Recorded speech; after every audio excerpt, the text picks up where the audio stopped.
Vasudevayam. Om Namo Bhagavate Vasudevayam. Om Namo Bhagavate Vasudevayam. Então, a gente começa com os passos do Bhakti Buda Budain Goswami Maharaj. O Senhor Krishna, na forma de Sri Chaitanya, nos instruiu de ir em porta em porta, inspirando as pessoas a cantar o Mahamantra Hare Krishna. Servir a Krishna, ler os livros relacionados a ele. Personalidades espirituais genuínas seguem essa instrução do Senhor ao visitar os lares com o único objetivo: ajudar as pessoas a se libertarem deste mundo material e permeado de sofrimentos, sem nutrir quaisquer expectativas. Então esse é o movimento de Chaitanya Mahaprabhu. Não é somente praticar de uma forma egoísta, é também tentar ajudar as pessoas, né? Por isso que Mahaprabhu, ele mesmo instruiu a Haridas Thakur e a Nityananda Prabhu para que fossem pregar de porta em porta, né? Claro, Nityananda Prabhu resolveu pregar na área de Jagai Madai, aí deu aquele problema que a gente sabe, né? Jagai Madai perseguiram, né, Nityananda Prabhu, perseguiram a Haridas Thakur, né? Eles queriam matá-los, né, porque eles eram muito demoníacos. E, na realidade, isso demonstra também de certa maneira, né, um aspecto demoníaco que as pessoas têm em, muitas vezes, rejeitar a consciência de Krishna. Isso é uma qualidade demoníaca, porque a consciência de Krishna, ela é um aspecto que está relacionado à nossa própria essência, ao nosso Swarupa. Então é através da consciência de Krishna que você vai despertar a sua natureza, o seu Swabhava, ou seja, de ver a Swarupa Roy, Krishnera Nitadasa, Krishnera Tatasta Shakti, Beda Beda Prakasha, um verso famoso que explica que você é servo de Deus, que você está conectado com Ele eternamente e que você precisa despertar isso. Você é Tatasta, significa que você também pode ser Tatasta, significa que você pode ser nutrido. Então você pode ser nutrido, né? Tanto por Maya, como você também pode ser nutrido por Krishna. É a sua escolha, o seu livre-arbítrio aí. E essa é a nossa luta, a nossa guerra, né, diária. Para onde eu vou? Se eu sigo a minha mente, se eu sigo o meu ego, se eu sigo os meus desejos, se eu quero satisfazer os meus desejos, ou se eu quero satisfazer os desejos de Krishna, os desejos do Senhor Supremo. Então, Chaitanya Mahaprabhu, ele está dando essa instrução. Vocês devem cantar, vocês devem ler, né? E cantar é muito simples, não precisa de tanto esforço, você não precisa ter um corpo poderoso, você não precisa ter muita energia, você não precisa ter muito laxo, muito dinheiro, nada disso. Você não precisa nem estar num templo, não precisa. Você simplesmente precisa cantar. Que essa esse é o seu Sanatana Dharma, é a sua função eterna. A função da alma é cantar o santo nome. Esse é o ponto. Por isso, Mahaprabhu também, ele falou Prithivitya Cheyata Nagaradigrama Sarvata Pratirahava Moura Nama. Ele disse que ele é uma predição. Ele falou que o santo nome ele vai estar chegando em todos os cantinhos assim do mundo. Então ele está fazendo essa predição que em algum momento o santo nome vai se espalhar muito, como já aconteceu. Mas nós temos que sempre manter esse espírito, né, de cantar, de cuidar da nossa vida espiritual individualmente, mas também estar dispostos a ajudar as pessoas. Esse é o ponto. A gente não pode fechar as portas. Assim. O Bhaktisiddhanta, ele era contra essa mentalidade que você simplesmente busca a sua bem-aventurança de uma maneira individual e você não pensa nos demais. Então, sempre que puder, nem sempre é possível, você tem que ajudar os demais. Essa ajuda espiritual. Você precisa realmente ser um veículo de transmissão da consciência. E a consciência de Cristo é a melhor coisa que nós podemos dar para as pessoas. Então, se você consegue realmente ajudar a pessoa espiritualmente, dando a oportunidade que ela cante, né, o Mahamanta Hare Krishna, isso é a melhor ajuda possível. Então, nós somos unidades de ajuda, unidades de alívio desse sofrimento, né? Ou seja, porque realmente no mundo material as pessoas estão nutrindo um sentimento que podem ser felizes nesse mundo material, que podem resolver os seus problemas, né, com alguma artimanha, mas isso nunca funciona, porque o nosso verdadeiro problema é que nós não temos bem-aventurança. Esse é o nosso verdadeiro problema. Que na verdade, por exemplo, os animais, eles não estão pensando em bem-aventurança. É somente o ser humano que pensa em bem-aventurança. É somente isso. Nós somos seres capazes de pensar em bem-aventurança, em pensar em realmente como ser feliz e como se conectar com Krishna eternamente. Nós estamos pensando nisso. Talvez nós não pensamos de uma maneira muito ampla, e talvez o nosso pensamento ainda esteja embotado dentro de nós, assim, ainda não se expressou, mas algum dia isso vai acontecer. Já, então, vamos no Srila Bhakti Pramod Puri Goswami Maharaj. Parece que tem um artigo dele que mandaram aqui. Sri Krishna Chaitanya Mahaprabhu desceu à Terra há 538 anos em Nova Dvipdam, Mayapur. Né? Então, seu Chaitanya é o próprio Krishna com humor e a forma de Srimati Radharani. Né? Então, Krishna ele vem com essa função, ou seja, com esse objetivo. Ele quer realmente saber como Radharani pode amá-lo de uma forma tão incrível assim, que ele realmente não entende isso. E aí os acharyas dizem que é como uma crise que Krishna tem. Ou seja, por quê? Porque ele veio a esse plano, e ele falou Bhagavad Gita, ele eliminou o fardo, esse fardo pesado que a Terra estava carregando, né? Os semideuses oraram, né, para que Krishna viesse, desse um alívio, enfim, ele veio. E ele também, né, ele vem assim ajudar os devotos, ele vem como satisfazer os devotos, né? Paritranaya sadhunam vinasha chaduskritam Dharma Sanstapanartaya Sambhavami Jugi Jugi. Então diz que a cada milênio, a cada era, Krishna vem. E ele vem com esse objetivo, proteger os seus devotos. E a proteção de Krishna está relacionado a satisfazer os seus devotos. É isso que Krishna quer. Ele quer que os seus devotos fiquem satisfeitos. Então ele vem realizar o Boma Lila, esses passatempos na Terra, para satisfazer os devotos. Os devotos eles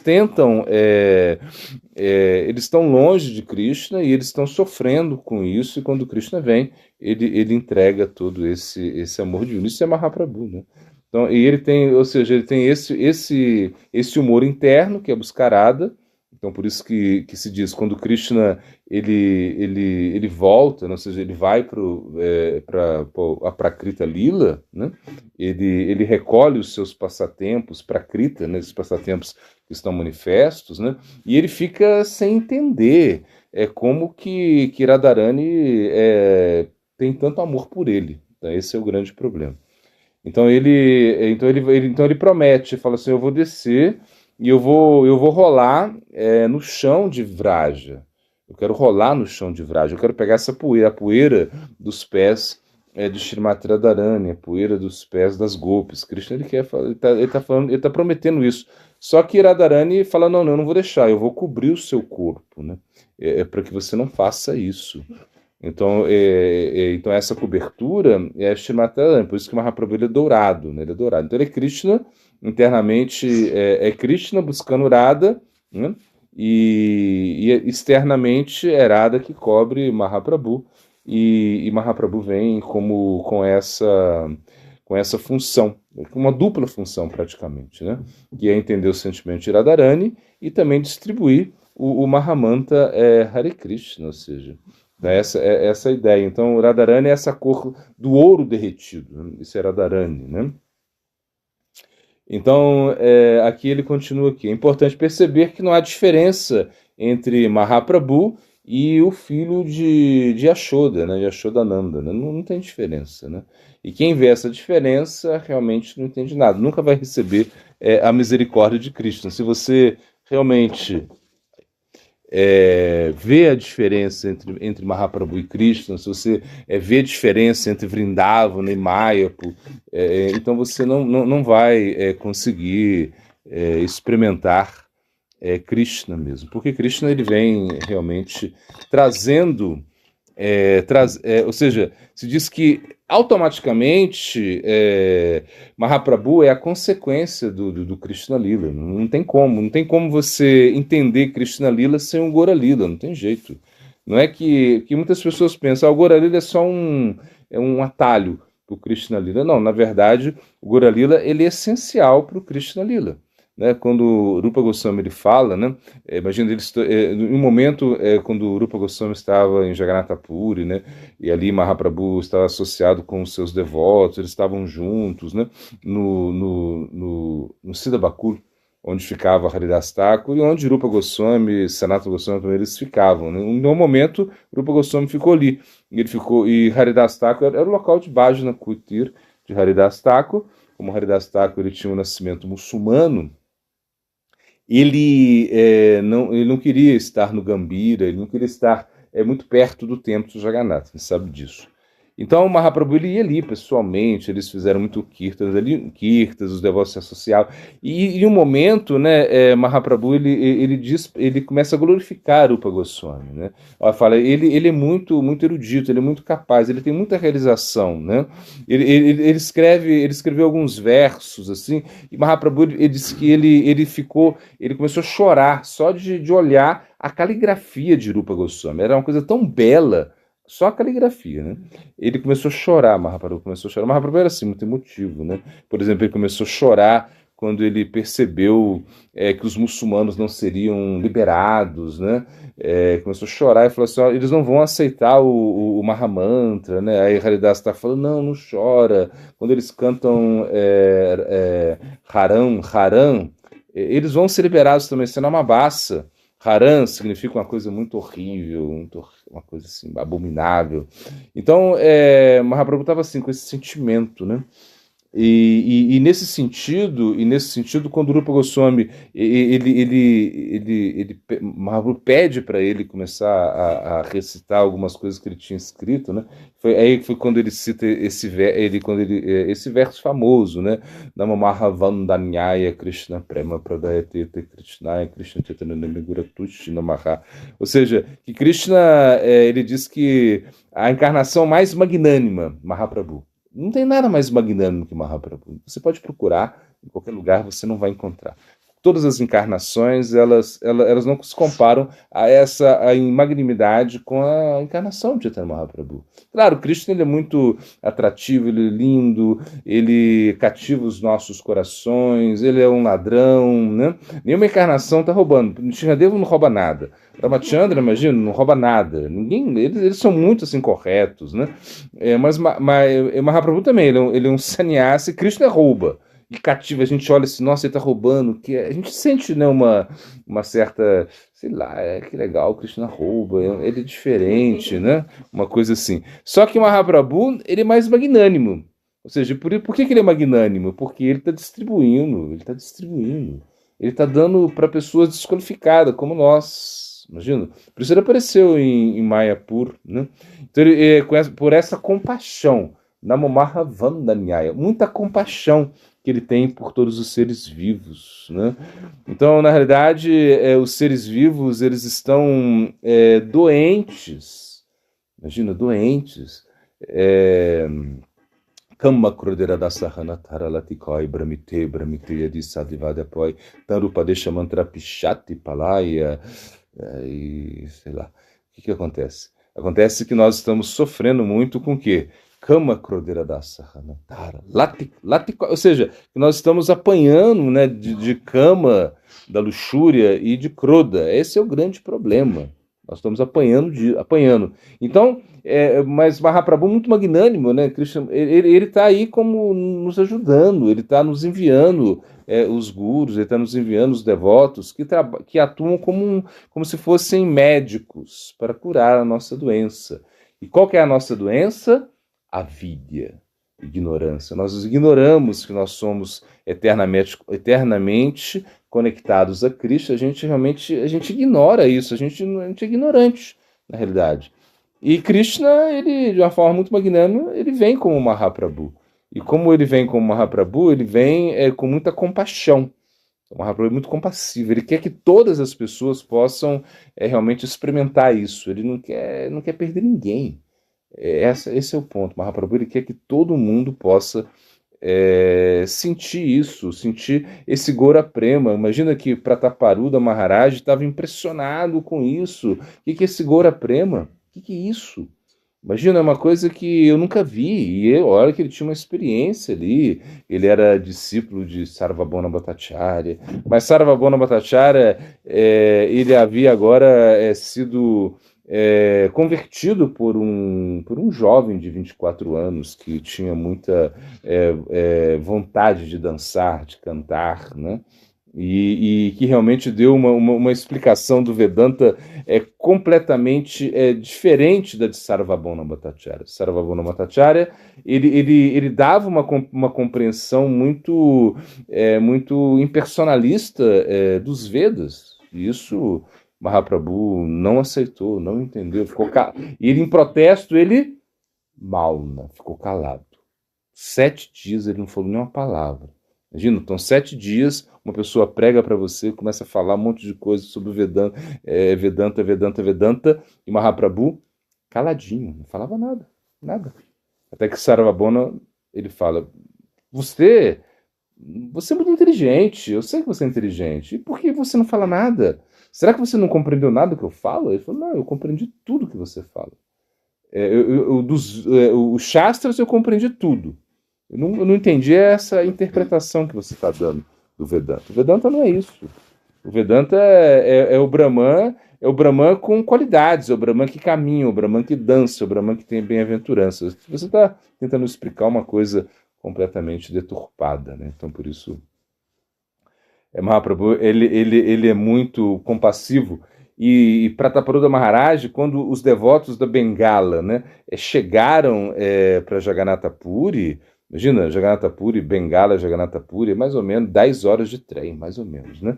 Mas eles foram caminhando, dançando e cantando, dançando e cantando. E quando chegaram lá, Prataparuda Maharaj viu aquilo e falou, nossa, eles estavam numa varanda, assim, junto com Sarvabhauma Bhattacharya, e ele perguntava, o que é isso? O que é isso?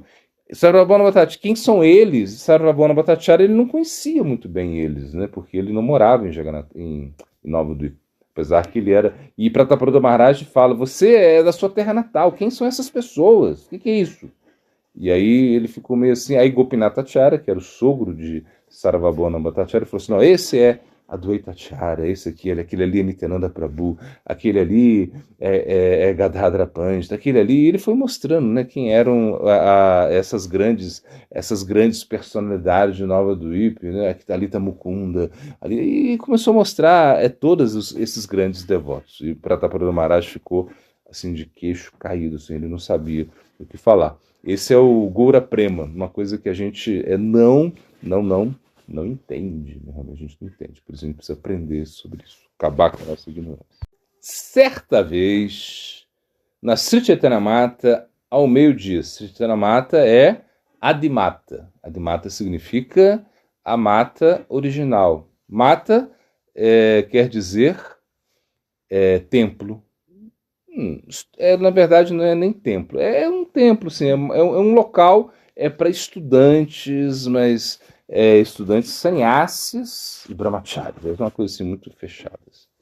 Isso a Adimata era assim, só tinha homens, uma coisa muito assim. E ashram é mais ou menos o que nós temos, mais ou menos. É um refúgio que tem grihastas, tem mulheres, crianças, isso é um ashram, é diferente, né? E ali vivia Prabhupada Bhaktisiddhanta com os seus brahmacharis, com seus sannyasis, né? É onde começou a missão de Prabhupada Bhaktisiddhanta, lá em Mayapur, né? Então, meio-dia, o Sevaka disse da Prabhupada, Paramananda Prabhu, que é um discípulo muito querido de Prabhupada Bhaktisiddhanta, Paramananda, né? Ele entregou um prato de Mahaprasada para Prabhupada Bhaktisiddhanta e foi a outro lugar para fazer algum seva, né? Mas depois de um longo intervalo, quando voltou para o quarto de Prabhupada, ele ficou muito surpreso ao descobrir que Prabhupada estava continuamente olhando para o jardim com alguns pensamentos especiais, sem tocar na prachada. Então ele foi lá, entregou a prachada para Prabhupada Bhaktisiddhanta, e Prabhupada Bhaktisiddhanta, em vez de comer, ficava olhando para o jardim, né? O que ele estava olhando, né? Vamos ver o que ele vai falar aqui, não é isso? Ele se sentiu obrigado a perguntar a Prabhupada Bhaktisiddhanta, né, com grande surpresa, né? Ele falou: Prabhupada, o que acontece com você? Por que você ainda não tomou prachada, né? No que você está pensando? O que você está procurando lá de fora da janela? Claro, porque imagina, se a gente está aqui, é a hora da prachada, chega a prachada, a gente fica já querendo pular na prachada, comer a prachada, essa é a ideia nossa, né? Mas o Prabhupada Bhaktisiddhanta nesse momento não fez isso, ou seja, ele estava muito pensativo, né? O Prabhupada ele quebrou o seu silêncio e com o coração pesado começou a falar: estou observando que toda a boa sorte de vocês já se queimou. Eu queria dar tantas joias inestimáveis, mas o que fazer? Ninguém quer obter esses tesouros valiosos. Uau! Imagina. Então, claro, o Prabhupada Bhaktisiddhanta era muito compassivo, né? Muito compassivo, né? Essa é a característica de um Vaishnava, Paradukkha Dukhi. Ou seja, ele sofre com o sofrimento dos demais. Então, qual é o sofrimento aí de Prabhupada Bhaktisiddhanta? Ele falou: eu estou entregando tanta coisa para vocês, e eu estou vendo que vocês não têm a boa sorte de vocês, a boa fortuna, porque realmente nós somos muito afortunados, porque recebemos grandes tesouros do nosso Guru Varga, que é Mahamantra, Gayatris Mantras. Imagina, o Krishna Nama, o Krishna Mantra, isso são coisas incríveis, né? Incríveis, né? Krishna Mantra Haite Rabe, Sansara Mochana. Imagina, por você cantar os Gayatris, você se libera do Sansara. Imagina, que misericórdia. É uma coisa que foi ontem que a gente viu, não sei. É que os impersonalistas, os guianes, eles ficam muito bravos. Por quê? Porque eles pensam, eles vão se liberar com o Namabasa? Namabasa? Imagina como a Jamil, que era no momento da morte um pecaminoso a vida toda, no momento da morte pronunciou Narayana. 4 Vishnudutas apareceram para protegê-lo dos Jamadutas, que iam levar sua alma, né, para ser castigado. Houve um debate filosófico entre eles. E na realidade, ele chamou Narayana porque ele estava chamando o filho dele. Ele não estava chamando Narayana com o coração, Narayana, não. Ele estava chamando. Imagina. E os guianes estão assim como muito frustrados com isso, com inveja do Bhakti, né? O Bhakti é muito poderoso. Imagina. E nós recebemos também o Mahamantra Hare Krishna. Imagina o Mahamantra Hare Krishna, tão poderoso que ele é. Os Gayatris, que nos liberam do Sansara, né? E Krishna Nama Haite Pabe Krishnera Charana. Então, na verdade, o Krishna Nama te dá os pés de lótus de Krishna. Você, nós que somos assim de nascimento muito baixo, imagina, nós podemos obter os pés de lótus de Krishna. Nós podemos estar com Cristo. Isso é o que o Prabhupada está falando. Imagina, nós temos aí um tesouro inestimável. Eu estou dando joias valiosas para vocês, mas vocês estão desperdiçando isso. Imagina, e o Acharya, uma personalidade como o Prabhupada Bhaktisiddhanta, né, que estava sério nesse momento. Né? Então, nós não podemos desperdiçar essa oportunidade. Então, nós temos que realmente ter essa determinação. Essa determinação de fazer ou morrer. Isso é a fase do Sadhana Bhakti. Na fase do Sadhana Bhakti, você faz ou você morre. É uma coisa assim. E se você não fizer, você morre. Todo mundo devia estar morto aqui, né? Uma coisa assim, todo mundo aí no caixão. Aí, né? Vamos para a funerária todo mundo. É no sentido de que a morte é quando você perde a oportunidade de praticar. Isso é morte. Se você perde 5 minutos da sua vida, se você não, se em 5 minutos você ficou assim sem saber o que fazer, você ficou em plano lá olhando a aranha lá, não sei, olhando o Facebook, olhando o Instagram sem nenhum sentido, você está morrendo. Por quê? Porque esse tempo não volta mais. Então, Chanakya Pandita, ele dizia, né, o momento da vida é muito mais valioso que milhões de, sei lá, de rupias, eu não sei qual era a moeda da época. Esse é muito mais valioso. Por quê? Porque isso você não pode resgatar, né? Então era Prabhupada Bhaktisiddhanta olhando, né, olhando, e ele ficou, imagina em algum momento, né, Prabhupada Bhaktisiddhanta, ele falou assim, olha que ele tinha sannyasis incríveis, assim, devotos incríveis ele tinha, né? Não é que eram aí qualquer um aí que chegou, não, eram pessoas que já tinham um Bhakti Sanskara, já tinham tudo uma... E ele falou assim, nossa, ele falou assim, em algum momento ele falou assim, eu quero que... Seria melhor a gente chegar a pegar esse templo de mármore que nós temos aqui, que é o Bad Bazar Gaudiya Mata, que eles construíram um templo de mármore, custou uma fortuna na época. Vamos tirar os mármores desse templo e vamos vender isso. Vamos destruir essa coisa aqui. Imagina. Vocês estão brigando por quartos, porque o pessoal fica... Sei lá, é um templo que tem mais de 100 quartos. Para aquela época. Imagina. E ele falou assim, olha, vamos vender esse negócio e distribuir livro, porque realmente não está com nada. A gente realmente... ficar mantendo isso. Esse é o olhar profundo de Prabhupada Bhaktisiddhanta, né? Imagina, ele tá profundamente preocupado com o bem-estar dos seus sadhakas, dos seus sevakas. Imagina, isso é Prabhupada Bhaktisiddhanta, né? E tá te dando, porque ele pensou, você recebeu uma coisa valiosíssima, né? Imagina, você tem uma oportunidade de se conectar com Cristo incrível, o Mahamantra, não importa o seu nascimento, Diksha Purashara Vida, Pikeshanakare, Diva Sparshna Chandale Sabare Udare. Ou seja, se você para cantar, você canta o Santo Nome, não precisa de iniciação espiritual. Imagina, você não precisa ser iniciado. Aí o verso fala isso. Você não precisa de Purasharana, que são os processos purificatórios anteriores à Diksha. Você não precisa disso. Você simplesmente canta o Santo Nome. E você vai... ele fala, você é um Chandala, um comedor de cachorro. Que é a pior coisa, um comedor de cachorro. Imagina, até pra gente é meio estranho. Se alguém chegasse aqui e pegasse o Duque, pegasse o Dosha, sei lá, e comesse ele, você ia ficar muito bravo, né? Todo mundo ia ficar bravo, até, claro. Mas é no sentido que é muito baixo isso, você querer comer cachorro. É muito baixo, é uma coisa muito baixa. Ele falou, um comedor de cachorro, se na língua dele, imagina, ele come cachorro, né? Cachorro. Se na língua dele ele vibra o Mahamantra, ele já vai estar lá com Krishna. Não precisa nem de iniciação, não precisa nem de... Imagina o poder que é. Então por isso o Prabhupada Bhaktisiddhanta falou, vocês estão desperdiçando o seu tempo.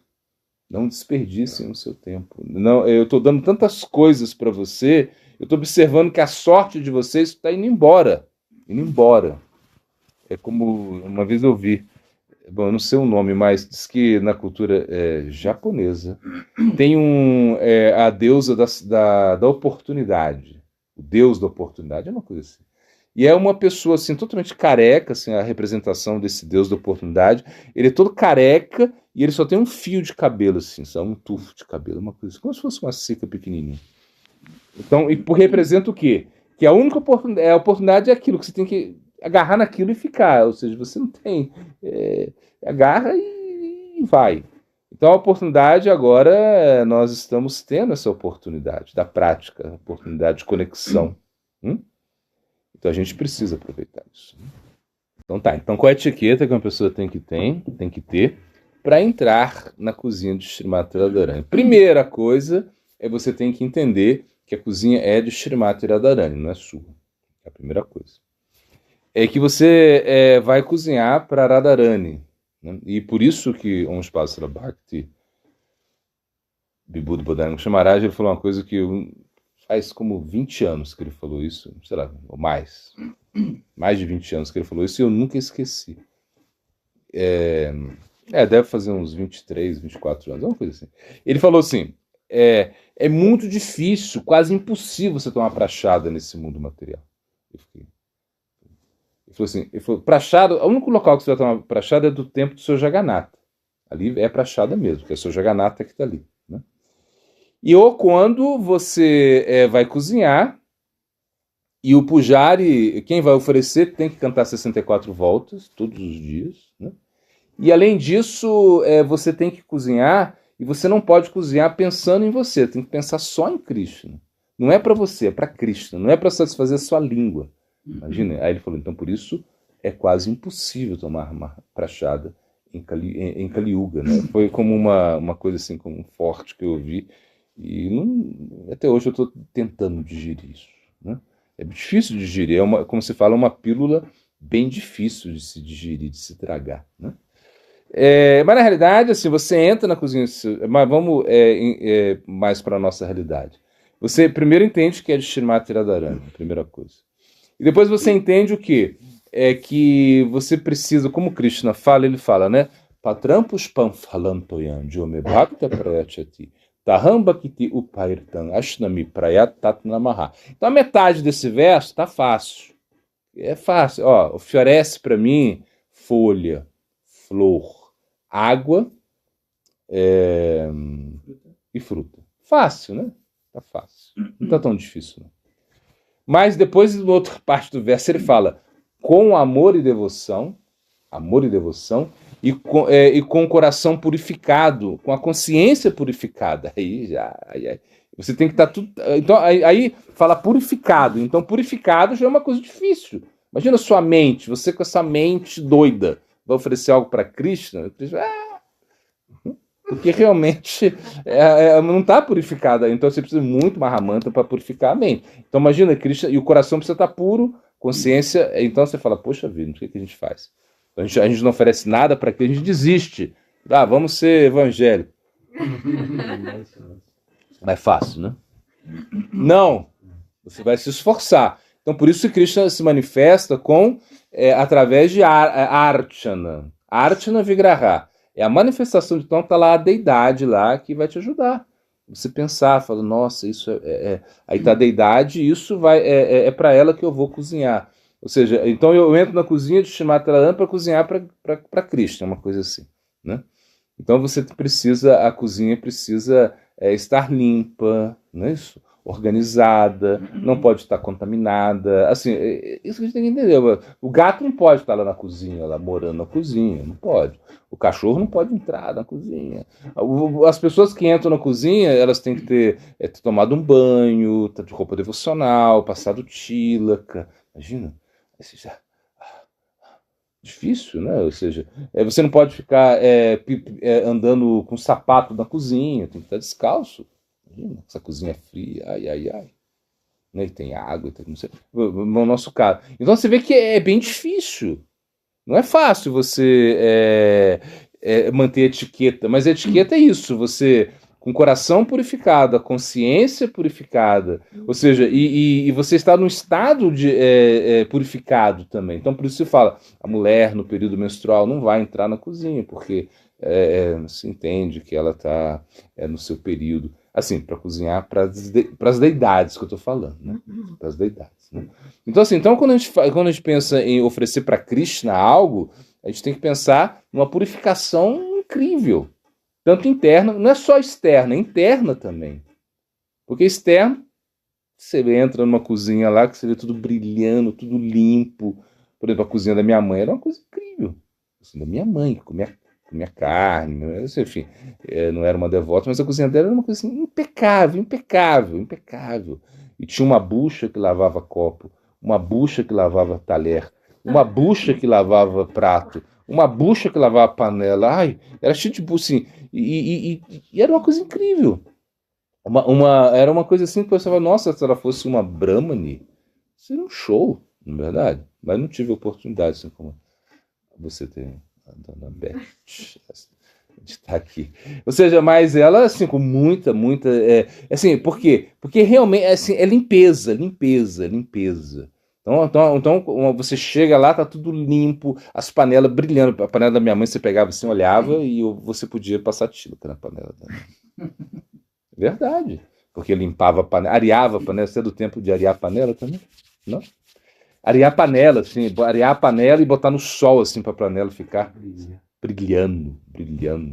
Coisas assim, entende? Isso você vê que, mesmo assim, uma pessoa que não tem uma noção da consciência de Krishna, mas eu lembro quando a gente foi lá e eu fiquei lá alguns meses, né? Eu falei, eu não posso comer o que a senhora cozinha, me desculpe. Ela falou, o quê? Eu falei, não dá, porque a senhora come carne, né? E se a senhora não comesse carne, eu poderia comer, poderia oferecer. Ela falou, então ela se tornou vegetariana, imagina, por, sei lá, 6 meses vegetariana, só para cozinhar para mim, que ela gostava muito de mim. Né? Então ela cozinhou e cozinhava muito bem. Um dia a gente fez um jamaço, ela fez bolo, enfim, incrível. E ela falava, já ofereceu, assim, tipo assim, ela falou, não pode provar. Tipo assim, coisa assim, né? Você não pode falar colher, uma coisa assim, você tá comendo e botando a colher. Tem gente que cozinha assim, né? Mas a minha mãe, por exemplo, ela nunca provava comida mesmo. Por isso foi fácil para ela. Pela limpeza e por esses, né, hábitos que ela tinha. Então, tá ótimo. Então você precisa estar limpo. Tomou banho, na verdade. Tomou banho. Por exemplo, você acorda, tem que tomar um banho. Imagina, você vai cozinhar para Cristo, você não tomou banho. Acordou com essa cara de atropelado, cabelo assim, e não vai tomar um banho, não vai passar um sabonete no corpo, sei lá, botar uma roupa novinha, um dote, e aí para cozinhar para Deus, e vai para Deus, gente. Roupa limpa, uma coisa assim, né? Eu digo assim, essa é como etiqueta, né? Agora, claro, existe cala, deixa, pata. Cala, deixa, pata significa tempo, lugar, circunstância. Então, aí não pode pirar o cabeção aí, porque não consegue fazer isso. Krishna também, assim, pelo menos, se você não consegue fazer nada, sei lá, dessa maneira que eu tô falando, assim, você faz da maneira que você der, entendeu? Para você oferecer para Krishna algo. Mas o ideal é isso, então a gente está falando de etiqueta, né? Você perguntou de etiqueta, eu estou mostrando. Por exemplo, as coisas que chegam para a deidade não pode ser sobrantes, sobras, entendeu? Você tem que comprar as coisas para a deidade mesmo. Assim, quando a gente fala de deidade, para Krishna. Isso pode ser um quadro seu que você acha, que você pensa, que você entende, imagina como uma deidade. Então você compra e oferece para ele. Depois você pega o que, né, o que ele comeu. Então, na verdade, é bem difícil ter etiqueta assim, da cozinha, ter etiqueta. Não é tão fácil, não. Assim, ter essa coisa toda. A pia, você não pode entrar com prato, nem colher, nem copo na cozinha.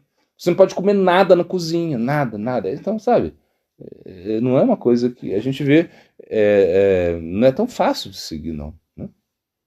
Mas é mais ou menos isso. O karma se divide em prarabdha karma e aprarabdha karma. Prarabdha karma já aconteceu. Tem gente que vai mexer nisso, né? São as coisas que já se manifestaram. Não é que é o passado, entende? Por exemplo, você é mulher, você é filha de não sei de quem. Você nasceu no Brasil. Por mais que você é argentino, não, agora eu vou vir pro Brasil e vou modificar minha nacionalidade. Não, tudo bem, você pode até ter esse bom karma, sei lá. Mas o que acontece? Você não deixa de ser argentino, assim, no sentido de ter essa natureza da Argentina. Você veio dali. Isso só vai se modificar mesmo. Porque, por exemplo, você é argentino e você veio para aqui, você fez os papéis, babá. De repente acontece alguma coisa e muda as leis do governo, não sei. Eles te expulsam do Brasil e tiram sua nacionalidade. Pode acontecer, acho que pode. Né? Você perde a nacionalidade brasileira, sei lá. E aí, mas, então você vê que o karma, quando o prarabdha karma vai mudar, ele vai mudar quando você desenvolver o seu siddhadeha. Aí ele muda, o prarabdha karma. Aí ele muda definitivamente, né? Você agora já está cantando o Santo Nome, e de repente está cantando o Santo Nome, não está pensando em comida, não está pensando no que fizeram para você, o que falaram para você, o que você vai fazer, o que... Não, você só pensa em Radha Krishna, nas golpes, sei lá, uma coisa assim, no Chakas, em Balarama, e aí em um momento, tum, você, nossa, sou eu! Nossa, eu lá, você está cantando japa, daqui a pouco, sou eu! Uma Gopi, eu sou Gopi, uau, meu sari é azul, estrelinha amarela, uau, eu faço guirlanda para Krishna, então você, minha idade é 14 anos, 7 meses, 3 dias, eterna. Nossa, meu nome sei lá, Chandravali, não, Chandravali não, não, Chandravali não, é Lalita não sei o que, sei lá, Gopi, Tunga, sei lá, você tem um nome lá, né, um nome, e isso é incrível. Aí você, mudou o Prarabdha Karma, entende? Mudou. Agora, como eu falei, que Vishwanath Chakravarti, ele explica o quê? Irupa Goswami também explica, que você muda o Prarabdha Karma, ele está mudando antes de você chegar nessa etapa também. Por quê? Porque quando você canta um santo nome, você se inicia, você já é um filho de um Brahmana. Entende? Então você já mudou, você já saiu dessa condição de meletia. Meletia, meletia. Significa que a gente comia carne de vaca. Carne de vaca. Já contei aqui, né, que minha mãe era... a gente vem de uma região assim, que a gente comia... Eu nasci no Rio, né, a gente comia peixe, eu gostava muito de peixe, eu adorava peixe quando era pequenininho. Quando eu cheguei aqui, não tinha peixe. Aqui, não. E aí minha mãe comprava, depois ela me contou, comprava miolo de vaca, do cérebro. Você imagina, você abre a vaca lá, tira o cérebro da vaca, não sei. Aí era branquinho, né? Aí aparece peixe. Aí eu comia, adorava, pensava que era peixe, me enganou, né? Me engano. Me enganou. Agora, isso é meletia, nascimento meletia, entende? Bom, tô contando a minha história só para vocês não ficarem tão tristes assim, de serem meletes. Então, assim, meletes, somos nascimento melete. Esse nascimento pode mudar. Ele muda rapidamente. Você se iniciou, canta o santo nome, você mudou o seu prarabdha capa. Você já não é mais melete. Se vocês falarem de melete, não, peraí. Sou meletia não. Segundo Vishwanath Chakravarti, comentário Rupa Goswami, Bhaktara Sambrita, Vishwanath Chakravarti estão falando. Não sou melete, porque eu canto o santo nome, me iniciei. Então eu já sou um filho de um Brahmana. E eu posso já aceitar a segunda iniciação para fazer cerimônia de fogo, posso adorar a deidade. E aí até hoje muita gente não aceita isso. Assim, aceitaram, mas muitos, até entre os próprios devotos da Índia, eles ficam meio assim, né? Um momento, não, porque tem um nascimento, né? Assim. Hã? Não vem do nascimento. Imagina com o Vishnu Pasala Bhakti, Vibhuti Chamara aconteceu. Imagina, ele vem de uma família mais Vaishya, né? Vaishya, né? E ele cuidou de Gurudeva, sei lá, mais de 13 anos, não sei, uma coisa assim. Ficou lá do lado do Gurudeva, cuidou de Gurudeva o tempo todo e tinha, imagina. E de Gurudeva um espaço da Bhakti para Motra Goswami Maharaj. Quando eles estavam em algum momento eles estavam, o Gurudeva já estava bem velhinho e ele escolheu um Shumpasala Bhakti Vibhuti Bhadan Maharaj como sucessor. Ele disse quando ele foi escolhido como sucessor, ele saiu correndo. Só correndo, se escondeu lá e falou, nossa, agora eu tô sucessor. Ele era jovem, ele tomou sannyasi jovem, ele, sei lá, ele devia ter o quê? 26, 27 anos, eu não sei qual a idade que ele tinha. Muito jovem. E assim, ele não teve tempo, imagina, eu lembro que ele conta, né, que ele, aí contou, Tripurari Maharaj, ele falou que estava lá, né, e estava lá com Gurudeva, no espaço da Bhakti Pramod Goswami Maharaj, vários sannyasis, e estavam no espaço da Bhakti Vibhuti Bhadan Goswami Maharaj. E Tripurari Maharaj, né, muito estudioso, assim, ele pergunta para um espaço da Bhakti Bibuda Bodhanga Chamaraj, você sabe esse verso do Bhakti Samhita Sindhu, do verso tal? Estou com uma dúvida aqui, será que você fosse... Nunca li o Bhakti Samhita Sindhu. Nunca li. Um livro que a gente estuda aqui, que a gente vê que é difícil. Ele falou, nunca li. Por quê? Porque não tinha tempo para ler. Ele tinha cuidado do guru dele. Uma vez ele chegou, ele conta numa aula, que ele chegou para Gurudev e falou, Gurudev, eu quero ler, eu queria... Eu falei, não, você não tem tempo para ler.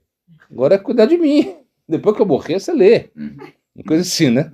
Aí foi desse jeito. Ele não leu, assim, ele não conseguiu ler. Mas enfim, ele era agora o Acharya. E aí o Tripurara Maharaj ele conta que tinha outro sannyasi lá, que era um sannyasi X lá, que ele era muito erudito, assim, muito erudito. Assim. E qualquer verso que você perguntava, ele falava. Assim. Qualquer verso que você perguntava, ele falava. O Gurudev às vezes dava uma aula, né? Dando aula, ele falava um verso e esqueci já falava o verso todo, né? Que é um sannyasi. E ele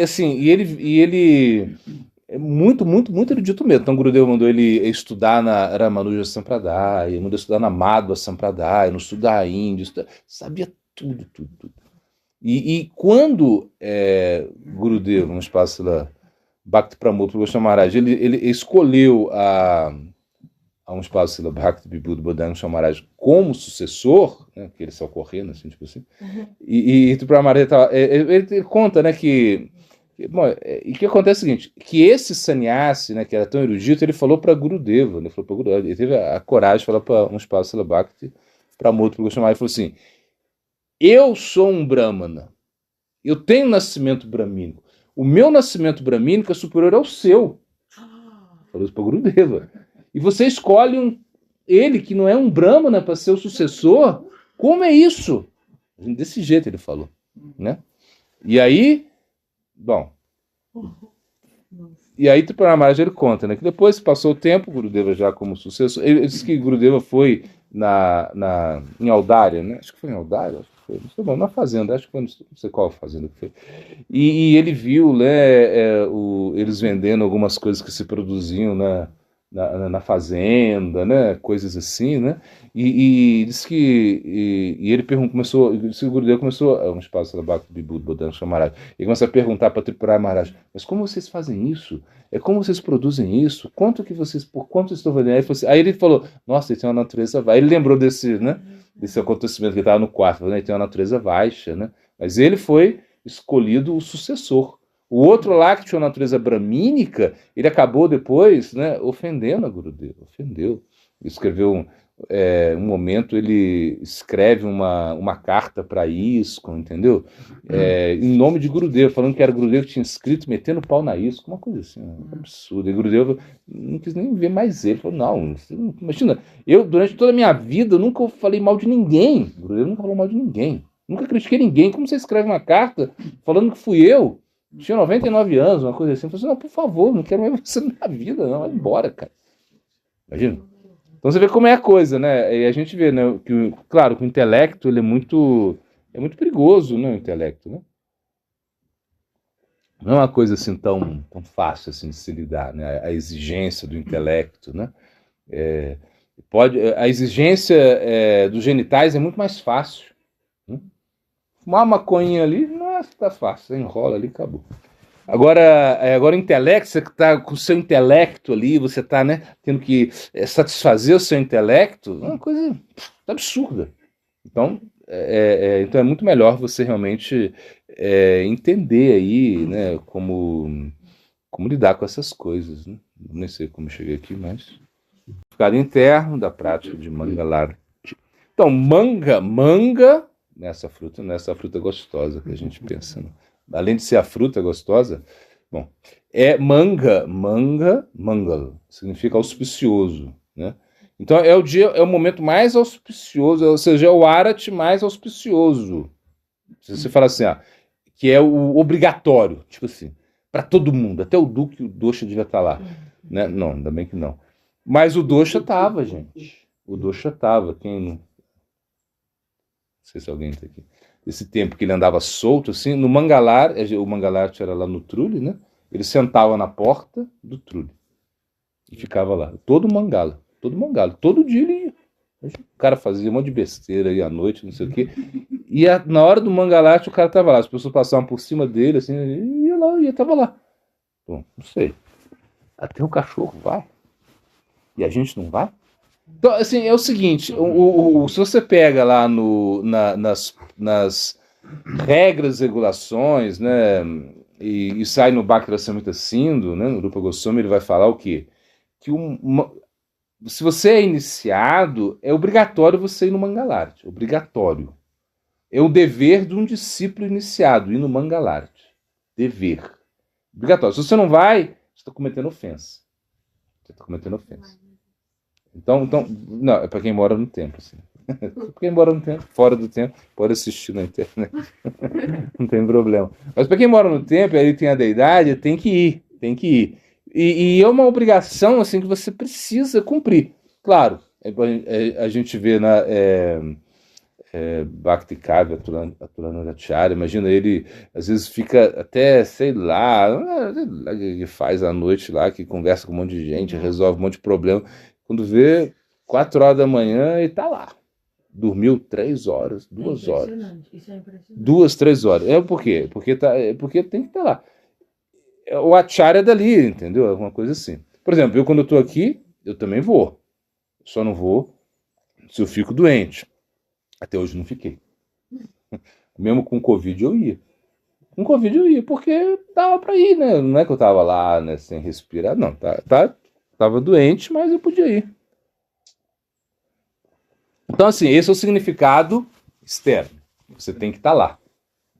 Agora, qual é o significado interno? É que você vai tomar o darshana da deidade. O Digdarshana, ou seja, o darshana real. E porque você vai para o Mangalarti, não é só como obrigação. É que você vai lá e a deidade, e alguém toca e não canta, não. E te estimula, porque realmente é um estímulo o Mangalarti. Porque está te estimulando a sua prática durante todo o dia. Então você começa o dia bem, começou com o pé direito. É diferente, por exemplo, se você acorda, vai ficar lá assistindo besteira no celular, vai ficar. Não, é diferente.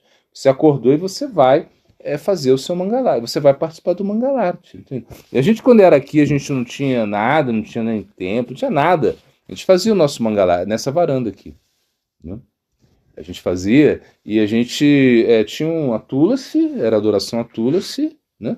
E também adoração à foto de Gurudeva. Esse é o nosso Mangala. Eu lembro que o Ishna estava aqui, né? O Ishna, um devoto, né, que começou com a gente aqui, e ele ia cantar e eu que fazia o puja, né? A gente ia fazendo puja. E eu e ele pegava e quando já acabou, eu falei, acabou com ele, mas já acabou, ele ficava frustrado, porque ele é um músico, né, um kirtania, né, o cara toca muito, né, e desde aquela época, então ele ficava assim, ele queria cantar muito, né, mas terminar logo, porque eu tava pensando, a gente tem que cozinhar, tem que trabalhar, eu não sei, eu não sou pujário, né, nunca fui. Então, esses sentimentos externos existem na prática do Mangala, né? Você está lá, e claro, aí a pessoa que canta melhor, é melhor que ela cante mesmo, né? Você tem que aprender a tocar os cártaros de uma maneira correta, mirdanga, isso é importante também, cantar, aprender o significado, assim, esse aspecto externo é importante, porque quando a gente pega o Madhura Kadambini, Srila Vishwanath Thakur vai falar, se você está em Ruchi, você já despertou um gosto pela prática. Você já tem um gosto e você já não dorme mais, você não tem cansaço, você está...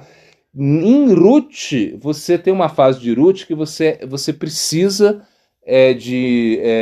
da melosidade das músicas, uma pessoa que canta de forma correta, uma pessoa que toca os instrumentos de uma maneira correta, imagina. É incrível, né? E tem outra fase, ele fala, essa fase de Ruchi não é tão elevada.